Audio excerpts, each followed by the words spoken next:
said to be the second revelation. In the simplest of terms, Zakah means to purify, which we've been through. It is termed as such due to the fact that the giving of zakat by Muslims is considered to be a spiritual form of purity for the heart from selfishness and greed. Okay, so that's what it's mean. Therefore, so putting barakah in one's wealth, removing greed, and also developing sincerity. So zakat is a means of not decreasing a person's wealth, but it's for cleansing it to allow then room for that wealth to grow further. Okay.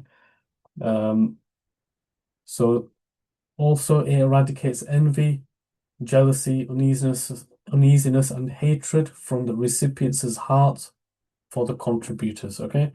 What we have now today, especially in now in the UK, we're seeing a rise in people who are being affected by the cost of living, who are being affected by being able to pay for rents, extortionate rents, landlords that are profiteering off them, heavy taxation that's occurring, things like, 0-hour contracts, for example. People may be in work, but they don't really have steady incomes. What this has led to now is that those people, they are eligible for zakat, but because they are not getting anything from the people who have the wealth or who have surplus wealth, it's now um, it's hurting them. They're feeling unease. Now we see politically the climate has also changed, in that it is getting a bit more heated and tense, in that, so and so's taking our jobs, or so and so's putting up rent prices, and bankers are profiteering, companies are profiteering. And without zakat, the poor, okay, or those who are in need, who are recipients, who are eligible, they feel abandoned. Okay. Now the wealthy, they feel detached because there is no means for them to give, or there's no emphasis. There is means, sorry, there is no emphasis for them to give a portion of their surplus wealth to the poor. And what this leads to is growing resentment.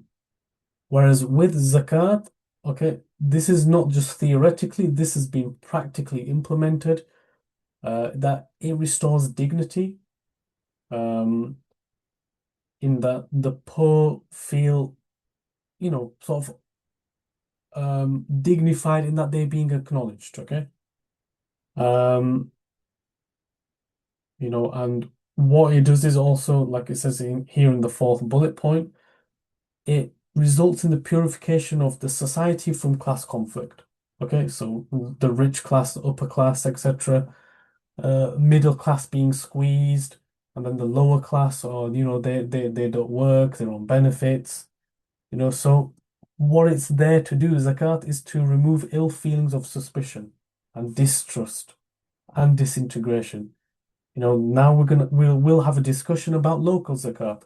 So there are even a lot of Muslims now that will say, well, is there really people in our community that are eligible for zakat? And the answer I give to them is that, well, yes, there are, but you need to really be seeking those people. And this is through being on frontline work and not just, getting home, doing your job and watching TV. There are many people that are just like one pay slip away from poverty. Okay, there's a lot of people like that. Okay, so what with zakat, what that does is it restores dignity in that, a person realizes that if I'm struggling, that there will be some form of help there. Okay, now people have become reliant on the state, etc. But we as people, as a community, need to mobilize as well in our local areas. Um, the importance of zakat is that it minimizes the sufferings of the poor and needy members of the society. Okay, so they feel that their needs are being met. What it does, it also creates empathy, it creates brotherhood and sisterhood. Um, and therefore, zakat is important as it constitutes an important factor to maintain stability of the society and state. Okay, so like we said before, zakat is not random acts of charity. It is structured,